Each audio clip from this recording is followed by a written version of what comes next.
Let's get down to business. Give you one more night to get this. We've had a million nights just like this. So let's get down to business. Mama, please don't worry about me, 'cause I'm about to let my heart speak. My friends keep telling me to leave this. So let's get down to business. Let's get down to business. Give you one more night to get this. We've had a million nights just like this. So let's get down to business. Let's get down to business. Give you one more night to get this. We've had a million nights just like this. So let's get down to business. Back and forth with the bullshit. I know I said it before, I don't mean it. It's been a while since I had your attention, so it might hurt to hit it.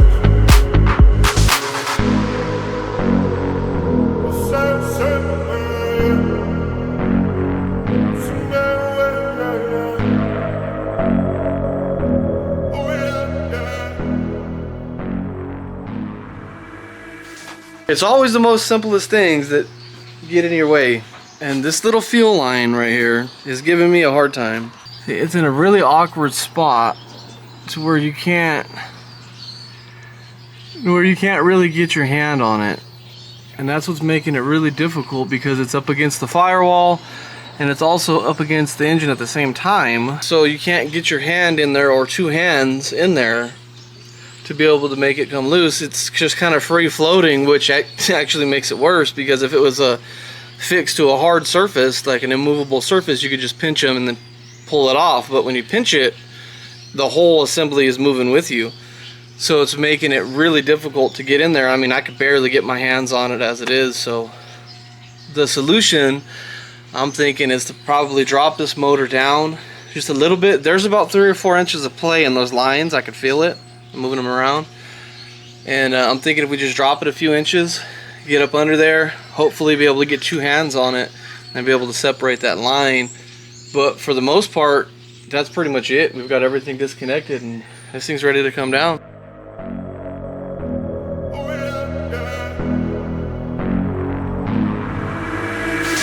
Dreams we had don't ever fall away. We can't leave them if we stay the same. And I can't do this for another day. So let's get down to business. Let's get down to business. Give you one more night to get this. We've had a million nights just like this. So let's get down to business. Let's get down to business. Give you one more night to get this. We've had a million nights just like this.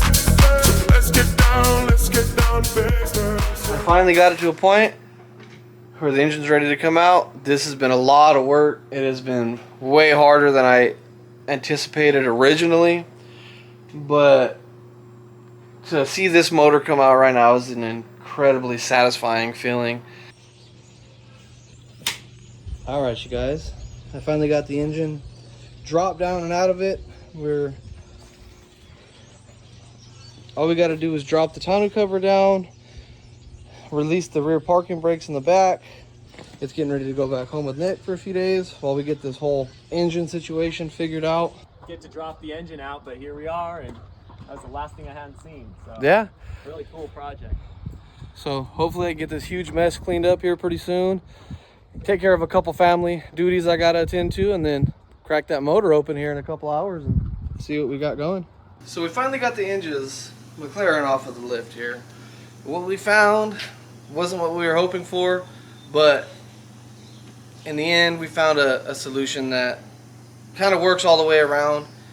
We're gonna go ahead and install a used engine in it. We found a lot of things inside of this engine that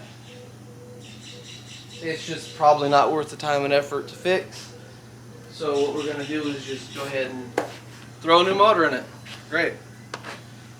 Yeah, so once that motor comes in, then we'll go ahead and get it all buttoned up, and then he can start enjoying his car. He's been through a lot fixing it and all the damage and everything that's going on, to where after this last road bump, he can finally start to enjoy it, finally complete the project, which I'm really excited for him. In the meantime, I've got 2 or 3 other projects that I got to work on. I've got a Range Rover. My uncle, his truck is messed up. It's a Ranger. It needs to be put back together. I've got a Pontiac Solstice. I've got a 67 Cutlass that's going to be LS swapped. What else? I got a couple boats that I'm redoing, so I'm going to be making content on all of that. So make sure you guys like and subscribe and hit that little bell notification down there at the bottom, so that way you're notified when I do post new videos. And there's going to be a lot of new content coming soon, so keep an eye out for that. Good morning. The McLaren engine just showed up. Unfortunately, they showed up a bit early, so I wasn't ready for them. So yeah, I just barely jumped out of bed. Come to find out, I can't find the forks in my Bobcat, so we're gonna have to go to the crossdock down the street. But dealing with an engine this expensive, I would rather not have any room for error, right? So I'm gonna just go ahead and meet the driver at the crossdock that's down the street. We're gonna back up. They're gonna load up the engine for us, and yeah, we'll get it back home. Get the McLaren back up on the lift. We're gonna swap the engine for the engine. There we go. So I'll see you guys soon. There's the McLaren engine, the back of that truck, right there.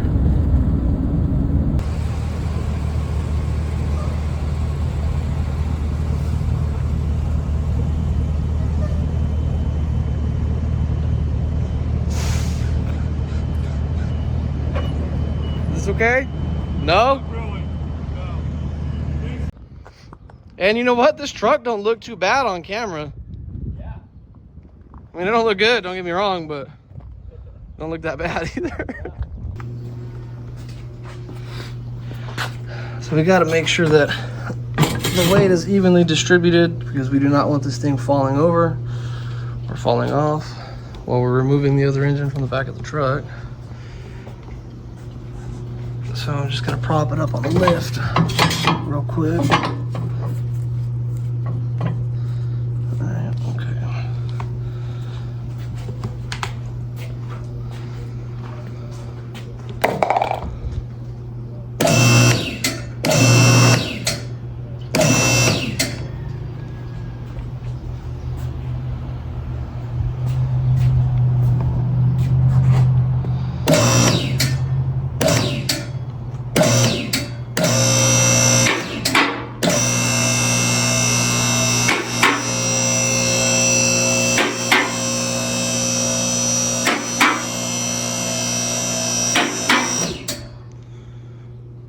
Be up to the next one. Right there.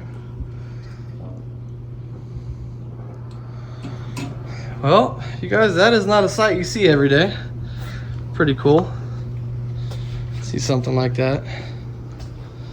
Nice, high mileage, oily, trashy, blown motor from McLaren. Right. It's great. Oh man. Yeah, quite the project, dude. You guys Yep. can see, obviously, we got the new engine over there we haven't seen yet. Hopefully it looks a heck of a lot more clean than this one. They cleaned it up, and from the eBay listing, it looks like a new motor. Only got 9,000 miles on it. This one's got 63,000 miles on it. Man, and it's an old thrashed motor. Last video, we found a lot of stuff in here that just a lot of neglected maintenance on it. Boy, howdy. Yep.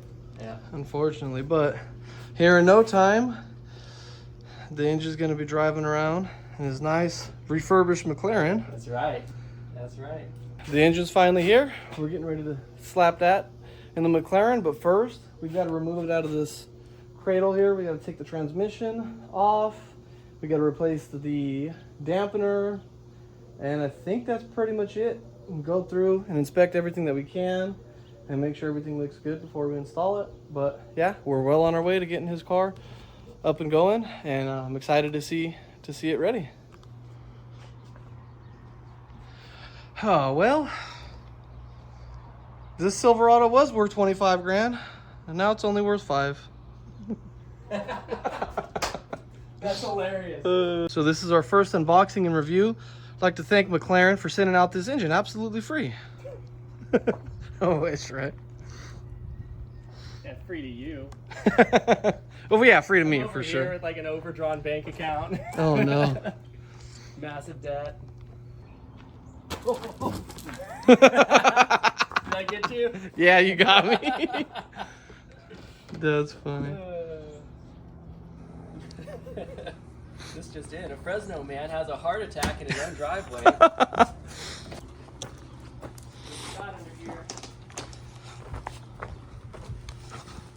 Bunch of styrofoam. Am I clear over there to just drop this? Yeah, you're good. Wow. Oh, well, now that we got a salvage title Range Rover. I was just gonna say that.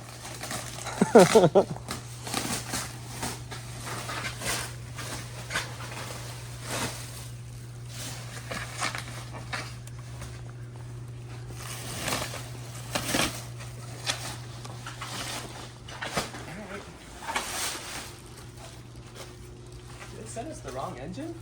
Is this the wrong one? Oh, might be. They don't look like a McLaren engine. Looks like a 4-cylinder. It does. That is so weird. Why does it say Mercedes on it?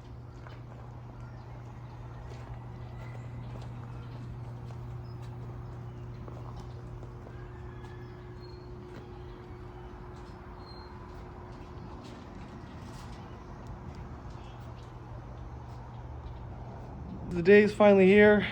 I'm here with the engine. We're getting ready to throw the engine in the engine's car. So Talking about. that's pretty exciting, pretty big news. We're gonna take our time, make sure everything is absolutely perfect. Hopefully get a job at McLaren after this. That'd be pretty cool. What I'm gonna do is I'm gonna record the torque that it took to actually take the bolt off. And then that way I have a general idea of where it's supposed to be. It's probably not the exact number, but McLaren, they don't publish anything on how to repair these or any specifications on anything, so we're just gonna have to go with what we got, and that's the best we got at the moment. So we've got to the point where we're gonna remove the gearbox from the engine and probably put it on there tomorrow. It's a pretty straightforward process. It's not too bad. We just got to take all these bolts off around what you would call a bell housing. I don't know what it's called in this car specifically, but it's the same function, so I'm just going to call it a bell housing, even though I know it's probably not technically called that. But so I got to figure out what those bolts are torqued to, because there's no manuals for this car. So the way that I'm going to figure that out is I'm going to take my torque wrench, I'm going to put a crow's foot on it because it's the only thing that'll fit in there, and I'm going to break a bolt loose that hasn't been loosened yet, and I'm going to tighten it back to that torque that it took to break the bolt loose, maybe a little bit more. And that's kind of how I'll record the torque specs for the bell housing. So yeah, I'll show you guys how I'm going to do that here in just a second. Break this bolt loose. Oh, 20, it started moving at 24. So we'll set it to 25 foot-pounds when we tighten these back up. So now I'm gonna go get a pen and a paper, and I'm gonna write bell housing bolts, 25 foot-pounds. So when I'm installing it on this engine, I'll be able to torque it down relatively close to factory specifications, and I won't worry about the engine doing a 190 and a transmission falling out on him. So 190. Wow, that's some optimistic thinking there, Ryan. oh, I think it'll do 190. I think it would. I mean, Oh, would you do 190? should we test it? I don't know. We'll have to see. This guy thinks that I'm that crazy. I don't think I am. We'll see. Maybe you can take it for a test drive first. I will do the You 190. can do 190. Okay. So on a normal engine, it's got different points where you lift things. So the problem is with my regular engine balancer over there, you know, you can angle it, turn it and all that. Well, it'll bring these two chains together like a V. And what'll happen is when I pull it, it'll put pressure against here, it'll put pressure against here, and all of these things are really delicate. So first obstacle was I had to figure out a way to be able to lift them where the chains stay straight. So I put my pry bar in there. It's a pretty heavy duty pry bar. And I'll lift it right here in the middle. And then the other side will be lifted right in the middle and balance it. So I shouldn't have to worry about breaking anything back here when I lift it right now. So first obstacle with this that's unique to this, right there. We're putting the motor mounts back on it. And this car I took apart quite some time ago. I don't know, like a month or so ago. We're getting close to that, right? So it's been a while since I've taken it apart. So I have to look for clues on how things work, and I have to be sure that they work that way. So what I did was I just took this little mount, this little bracket out, right? And I look on the other underside. You see that little circle that's worn into the metal there? Well, that tells me that something, that perfect diameter, you know, that's married up against something, which is this, okay? So now I'm positive that there's no washer that goes in between there, okay? So now when this is on here and it's all tightened down, all right, there's some slack in there that's got to be taken up, obviously, and it's one of these. So the question that you're naturally going to ask yourself is, okay, well, does it go on this side? Does it go on this side? So you just got to look at the parts and the way that they were made, and I mean, it'll tell you, you know, that obviously goes right there. And then by looking at this rode up against here, okay? And then a bolt went in there, and that's how that went. This pretty much a similar situation. You just look on the insides, and you see where those things have lived, and they'll leave clues. And you got to take your time and make sure that it's correct, because, you know, this is a McLaren. It's not going to be easy to go back and do this. So just giving you guys an update on where I'm at here, but yeah, always make sure to find the clues of how the thing goes back together. If you haven't, if I would have put it back together the next day, this wouldn't have been, you know, a big deal. But I've worked on BMWs and some Jaguars, some Subarus, like quite a few things since I've messed with this. So yeah, you always got to just take your time, and it'll tell, you know, a story by looking at the evidence of where things have been and where they've lived. So okay, so I don't have any torque specs for any of this stuff. So what I'm doing is, if you can see right here, see that blue mark? That blue mark is how it was from the factory when I took it apart. So what I'm gonna do is I'm gonna put the bolt right here in line with that blue mark right there. See how they're lined up? That blue mark with that blue mark. And then now I'm going to tighten the bolt. If you see on the side, there's another blue mark. So I'm going to tighten the bolt until it lines up with that blue mark right there. So, okay, so now you see how that white line, that blue one, they line up, and then the bolt's blue mark is lined up to the nuts blue mark. It's really important to line the bolt up and the nut. So you got to line the bolt up with this first, and then tighten the nut down, because if the nut's like a quarter turn this way, that throws the whole pit, like the whole space of where the threads are, off. So it'll be a different torque than they originally did. So right here, the way that I have it, I'm pretty confident that it's like perfect, dead on. I don't have any manuals. I'm literally just doing all of this off of experience. Okay, we've got all the markings lined up.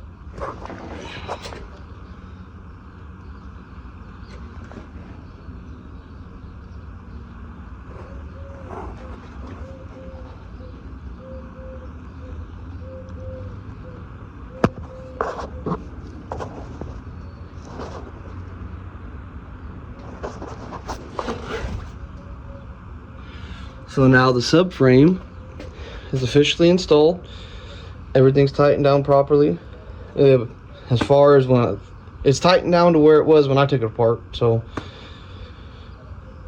yep, we're ready to lower the car onto the engine now at this point.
told me you were drowning, I would not lend a hand. I've seen your face before, my friend, but I don't know if you know who I am. Well, I was there and I saw what you did. I saw it with my own two eyes. So you could wipe off that grin. I know where you've been. It's all been a pack of lies. After days and days of hard work, we finally got the engine in the car. We're about to fire it up for the first time. And I gotta tell you, I'm a bit nervous right now. I did my best job I could possibly do. I checked everything 4, 5, 6 times. I went as slow as I could possibly go. This has been hours and hours and hours, days even, of hard work. And I'm about to hear it run for the first time. The engine's in there. He is clearing the codes, making sure to wipe everything fresh, so that way when we start it up, if there is any kind of check engine lights or anything, they'll probably be valid. So we're about to fire it up here in a second. I predict this car is going to fire up and run perfectly fine. I'm not even nervous, not even a little bit. You're not nervous, you're just shaking in your boots. No, not at all. It's just cold outside, okay? I hear you go 3, 2, 1. Oh, shit. Work.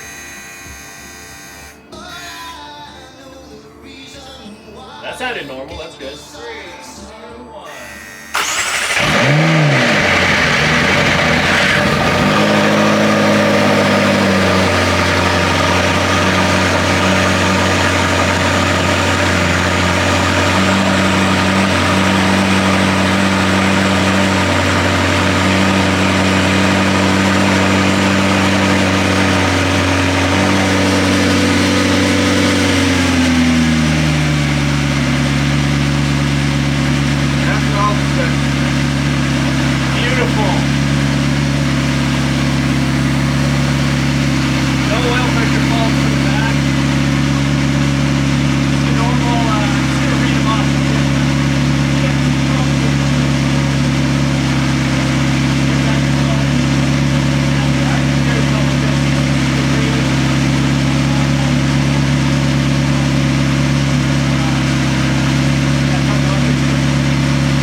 Done.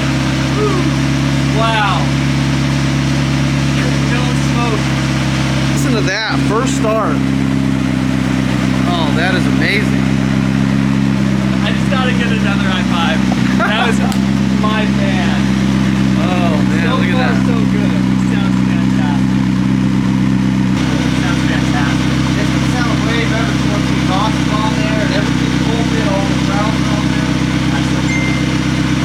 Probably want to get some live data while we're kind of like, I should probably shut it off and we get cooling in it. It's already starting to warm up. I wouldn't want to run it more than that. perfect. Wow. That sounds great, man. Oh man. Sounds so much smoother. Last time we heard this car run. Yeah. I'm just gonna say, man, this first start and run, not a single drop on the ground. I feel like that just speaks to your professionalism here and just triple checking everything. Not a single drop. Man, what a fantastic sound.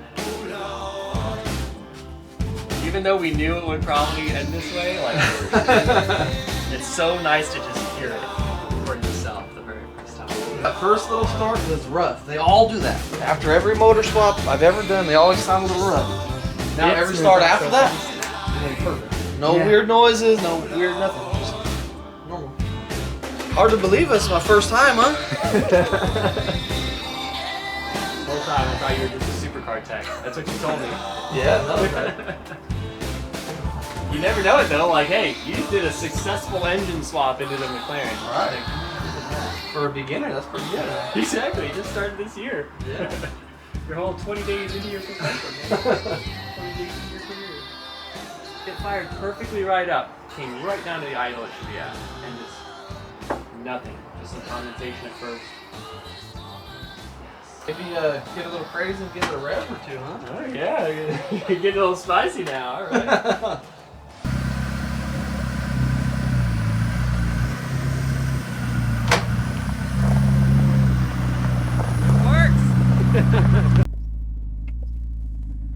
Wow. It feels like so long since I've actually felt this car driving under its own power. Wow. With an engine that I'm confident actually runs well. It feels like a whole different car. It's such a cool feeling. And it shifts fine.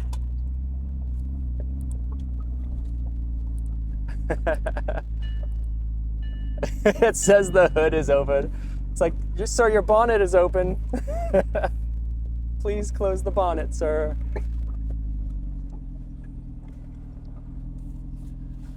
All right, a little bit nervous. We'll try to make sure there's nobody on this street. Be as safe as humanly possible. First time this car has seen a road ever since.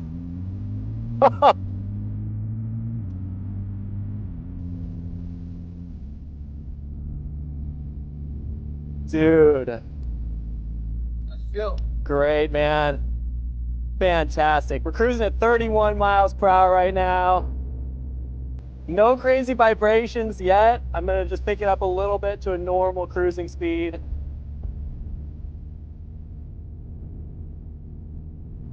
Just making sure nothing's gonna fly off. Definitely feel the road, that's for sure. This freaking piece of trim in front is sketching me out. Oh, window, the shield, the window shield thing, it's flapping around.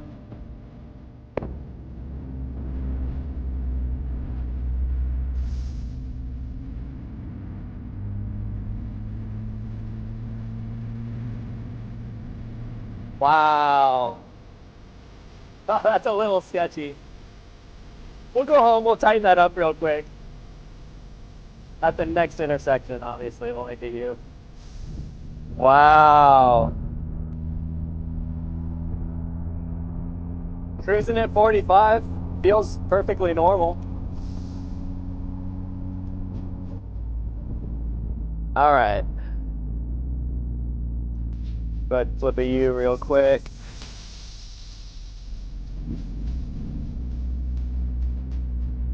If they're looking out their window right now, they're probably like, what the heck is happening right now?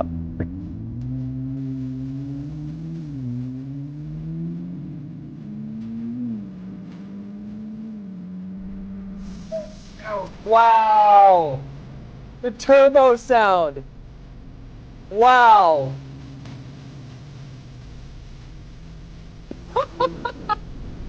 No freaking way! Oh my gosh! Wow!